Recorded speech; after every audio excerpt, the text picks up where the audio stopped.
Okay, yeah, this is surreal. You want to know good evidence that we are in the final saga of One Piece? I'm making a video about something Yasopp did.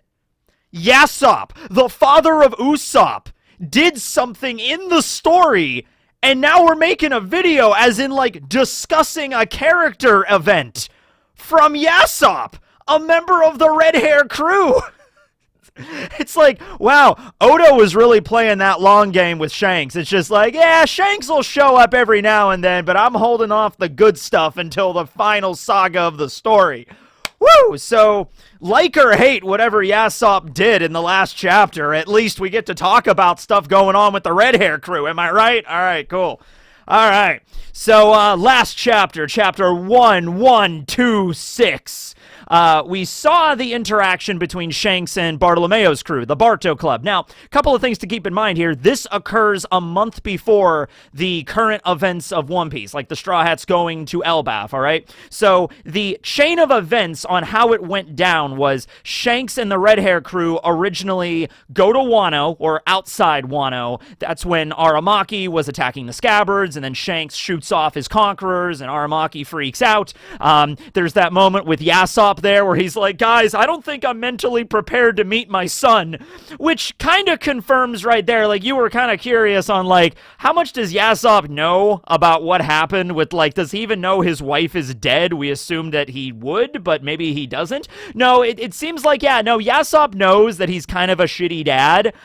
Scratch the kind of. Yasopp knows he's a shitty dad, and he's like, I don't know how I'm going to, like, meet my son, and I don't even know what I would say to him, right? So they were outside of Wano, and then they were going to go there, and then Shanks is like, well, you know, maybe not yet. I don't think it's time to do this quite yet. And then somebody else was like, well, there's also this Bartolomeo guy causing trouble. He burned one of your flags down, so we should probably go deal with that. And then Shanks was like, yeah, okay. So they left Wano. They went to Gartel Island, the place where Bartolomeo was, you know, hawking all the Straw Hat merch, and burned down Shanks's flag. So that was what we saw in the last chapter. And then after that, they went to Elbaf, stopped for a couple of drinks, got to see Dory and Broggy, catch up for a bit, and then that's when Kid attacked, and then that's when Shanks used Commissary and knocked him down, and then, well, knocked Kid down, just knocked him down, nothing else.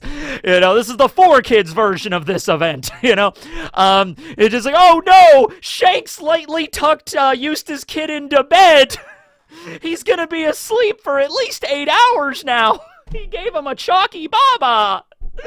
So he attacks Kid, and then Dory and Broggy completely eviscerate the Victoria Punk.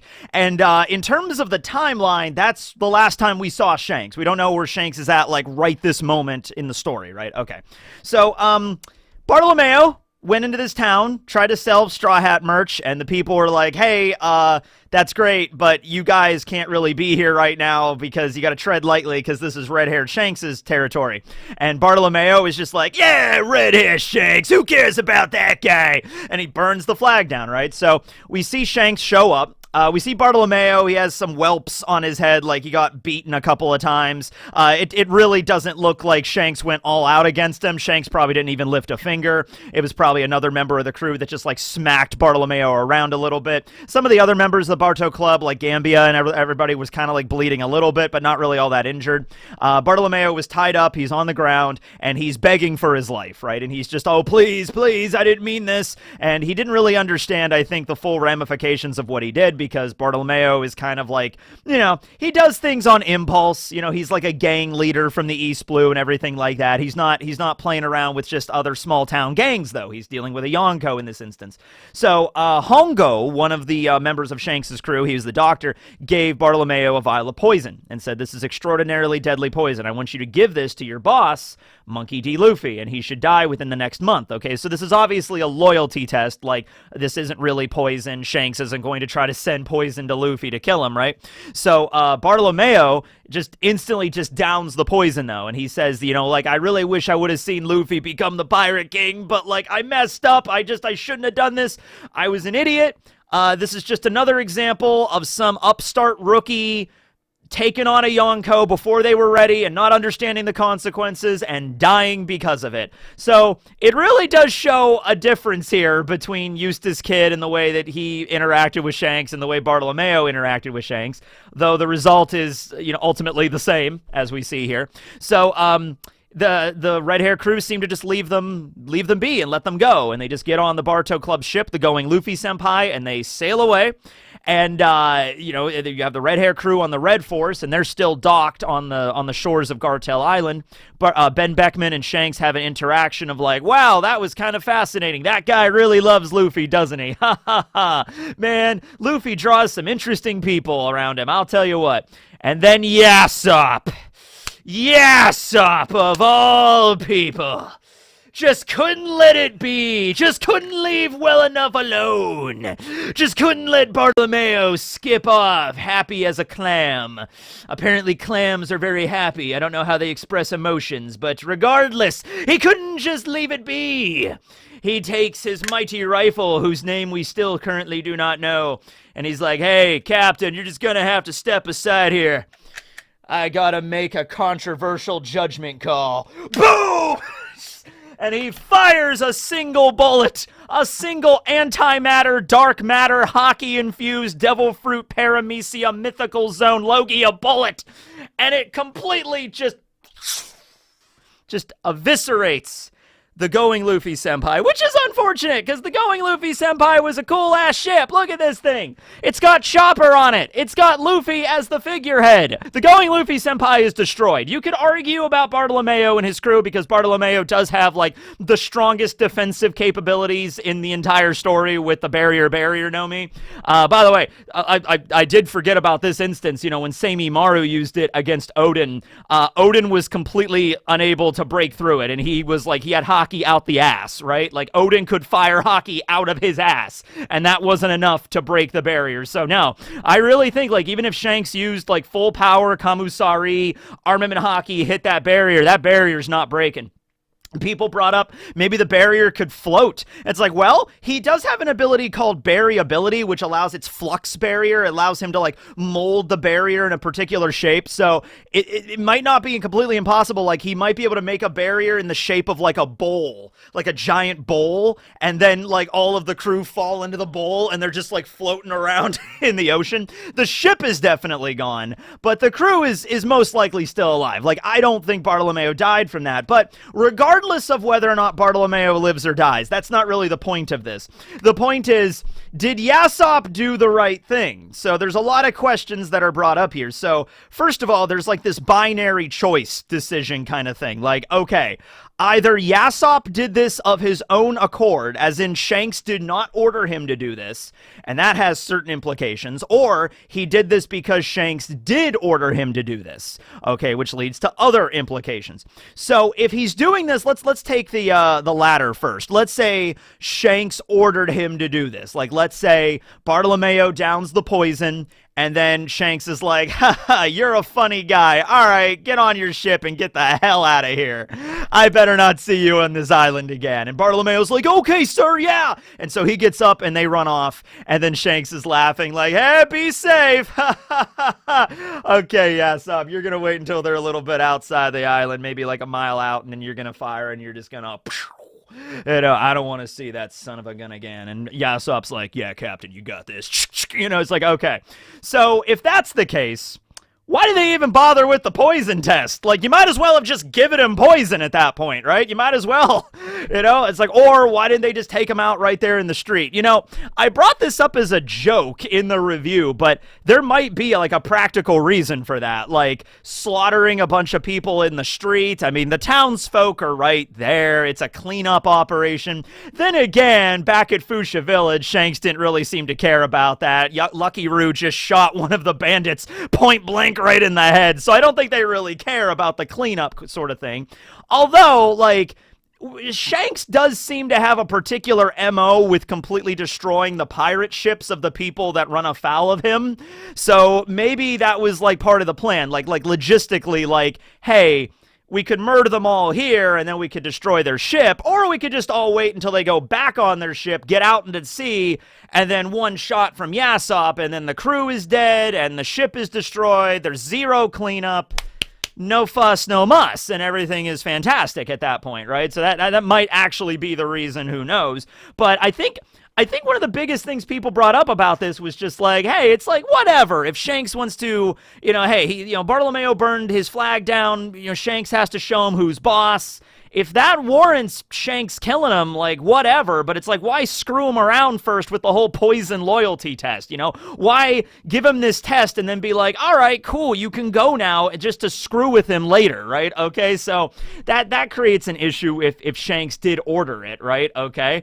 Now, if Yasopp did this of his own accord, which, if you're asking what I personally feel, I think it is the case. But it's not like Shanks has no control over his crew whatsoever. We'll loop back to that in a moment. But yeah, I think Yasopp was on the ship and he's like, oh, no. We're not just letting them go like that. I mean, I know we gave them the poison loyalty test and everything like that, but that's not good enough, because we're still letting them go relatively unharmed after the whole event where they burn our flag down. If they go around the world and spread the news, hey, I went to Shanks's island and I burned down a flag and he barely did anything about it, that's going to give other pirates, and even other members of the Yonko, like maybe Buggy and the Cross Guild, like Mihawk and Crocodile, get that in their head, like, we could mess with Shanks maybe. We can, move in on his territory and he's not going to do much about it. Blackbeard, same deal. He has a reputation to uphold, right? So Yasopp knows this and he's just like, nah, this doesn't sit right with me. We got to destroy the ship. We got to do at least something. We can't just let him go. So there's a lot of parallels here between the Straw Hats, I feel. Luffy is definitely not the kind of pirate that micromanages his crew all that much. We're very much aware of that. Shanks might be in the same vein. After all, Luffy learned to be a pirate from Shanks. Shanks is older. Shanks has been a pirate for way longer. Okay, Luffy and Shanks are not the exact same person, but then again, maybe in 20 years when Luffy is around the same age as Shanks, maybe he will kind of be, you know what I'm saying, right? Okay.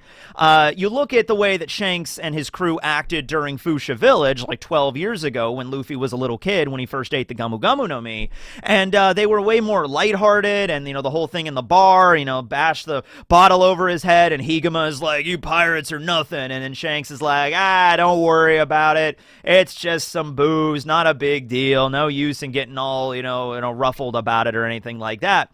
But that was way back in the day before they were Yonko. That was before they really made a huge name for themselves. That was a while back, so it's very likely that, like, hey man, times are different. Like, the crew is relatively the same in terms of like their personalities and stuff, but just by virtue of them being emperors now and being emperors for a long time, they've been emperor crew for like 6 years now, and encountering all the threats in the new world, and also having people that are looking to Shanks's crew for protection, both pirates and civilians, shit changes you, man. You gotta maybe be a little bit more cruel in order to enforce these laws, because ultimately, if Bartolomeo were to go off and he were to spread the news about Gartel Island, like, oh yeah, you could go to Gartel Island and Shanks really's not going to do that much stuff about it, that's not Shanks's crew that gets hurt from that, because Shanks's crew is really powerful. Those are the citizens that get hurt from that. So you could take it from the perspective of, like, Yasopp is like way out of line and he's like, nah, I'm taking out Bartolomeo, boom. Or you could look at it from, like, Yasopp's looking back at that town and he's like, if we don't do something more than what we did with Bartolomeo's crew, if we don't send a very clear and divisive message here, more pirates are going to show up to this place, and it's not going to, we might not be in time next time. Like the Bartolomeo crew, they were just trying to hawk second-rate Straw Hat merch. That's all they were trying to do, right? They were just like, here's a Straw Hat pin, here's a Straw Hat rug, here's a Straw Hat bidet. It's like they were trying to do all that crap. Next time, next pirates might not be so nice. They might just be like, let's burn the town down, boys. Shanks don't care about this place. So maybe Yasopp was like, no, we got to make sure this place is safe. I got to shoot the ship, move out of the way. Now, he might have went up to Shanks and be like, that better thing to do would have been like, hey, Captain, is it cool if I, and it's like Shanks is like, oh, yeah, I guess so, whatever. So what I'm trying to say is compared to the Straw Hat crew there's definitely been moments where Luffy has to be reminded of his position and, status by Zoro. Now, some people argue and debate, like, the stuff that Zoro says a lot of times, especially the line of dialogue Zoro had just, like, 2 chapters ago about, Luffy crying over Vegapunk and everything like that. He's just like, he needs to get over it. We're a Yonko crew now. Can't be upset every single time an old man dies. Glug, glug, glug. He's like, damn, Zoro, that's a little brutal. So there's definitely been moments where Zoro has to take Luffy aside and be like, hey, come here. You're my captain. I'll always follow you if you're deserving of respect. Now, you can act like an idiot as much as you want. It's kind of your likable personality. That's kind of who you are. But there's certain things that I got to put my foot down for. All right, like the most notable one here is when Usopp left the crew, when Usopp and Luffy had a fight, and then when Luffy was acting like he was just going to welcome Usopp back on the ship, Zoro was like, all right, no, there's a way to do this. There's a proper way to do this, and there's a way to do this where you just let him back on the ship like, Usopp, we had that fight, it's all good, come on back. He's like, no, we're not doing that, all right? And if you do just let him back on the ship like that, I'm leaving, okay? Because there's like a standard to uphold here, right? So, there's definitely, moments where, like, Luffy is not the one that makes the call. Zoro is the one that makes the call, ultimately. There's sometimes Luffy gets like, hey, Zoro, what the heck? Like, stuff about that. And Zoro's like, hey, man, this is how we do it. We're an Emperor crew now. This is what we do, right? So now imagine it from Shanks' crew's perspective. The red-haired pirates who have been emperors for 6+ years and have been pirates for, decades, over a decade at this point. I mean, we don't really know exactly when Shanks founded the crew. Like, everybody was together and they were like officially the red-haired pirates, but they were at least over 10 years, right? So this has been going on for a while. I would imagine I'm gonna trust Shanks's crew dynamic. Like, whatever just happened with Yasopp taking out his gun and shooting the going Luffy senpai, this is something that has probably happened before. I don't think the result of that is like Yasopp shoots the ship and then Shanks is like, Yasopp, what are you doing? That was way out of line. I'm sorry, Shanks doesn't have 2 arms. Yasopp, what are you doing? That was way out of line. I didn't order you to do that. You've lost your privileges on my ship. Nah, I don't think that's what happened immediately after. I think this is probably something that's occurred multiple times before, especially since we see the destruction of the Victoria Punk. Shanks seems to, like, whenever he's teaching somebody a lesson, that lesson's going to involve destroying their ship. All right? And I mean, what better way to, like, overwhelmingly just show that, like, a pirate crew has just been decimated by obliterating their ship? I mean, we've seen that a lot in the last few chapters of One Piece. We've seen it with the Victoria Punk. We saw it with Blackbeard destroying the Polar Tang. We saw it with the Going Luffy Senpai and the Barto Club. What is a pirate crew if they don't have a pirate ship? You really can't be called a pirate crew anymore if you don't have a pirate ship, right? If it's just completely obliterated like that, right? So this is something that's happened, I'm sure, many times before this. So this brings up another question, and it's a question that people have brought up a lot of times before. Is Shanks evil? Dude, I'm not going to say Shanks is evil. I'm going to say, though, being an Emperor of the Sea, you got to be cruel sometimes. You got to showcase your power, all right? You can't be playing around with a lot of these other pirates because Shanks, I mean, like, out of all, like, look, we got the Beast Pirates that were trying to, like, take over the world into a pirate paradise. Same thing with Blackbeard. Big Mom and her messed up values of, like, everybody's gonna come together at Totland. And, I mean, worship me, but we'll be equal. But, well, they'll worship me. Mama. So, all these other pirate crews are way, way worse than Shanks. But Shanks has to contend with them. Shanks has to be the one to be like, all right, I can't just be playing around here, having fun, and just being like, hey, guys, we're the cool Yonkos over here. Oh, you burned down my flag and threatened to the civilians of this island? No worries, man. Just don't do it again, and we're squaresies. All right. Shanks puts on his shades. He's like the chill math teacher. He's like, hey, guys, how we doing? Yeah, all right. Fractions, right? Yeah. Just like, no. There's people that he needs to protect, so he's got to put his foot down, all right? Shanks is not trying to start an evil pirate empire like Blackbeard or Kaido is. Shanks is not trying to form this messed up country of people where there's like under the pretense of equality, when in reality it's just a despotic dictatorship. Yeah, sure. Like Shanks isn't doing any of that.